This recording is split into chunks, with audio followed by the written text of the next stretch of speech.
مقدمة عن الكورس بتاعنا. الكورس بعد كل جزء معين هيبقى فيه تحدي، لازم تخلص التحدي عشان تتنقل للجزء اللي بعده. عشان تبقى متأكد انك فعلا فهمت الجزء لازم تخلص التحدي اللي عليه.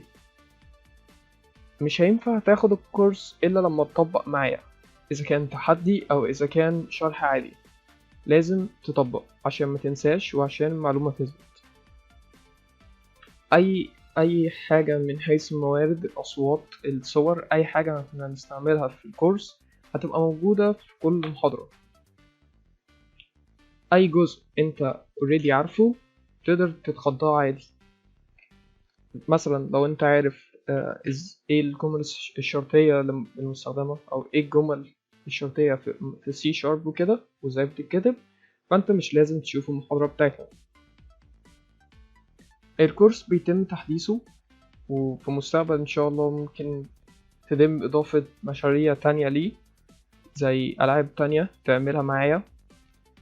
وده كله هيبقى عندك اشعار بالكلام دوت، وده كله هيجيلك فري لما انت تشتري كورس مرة واحدة بس.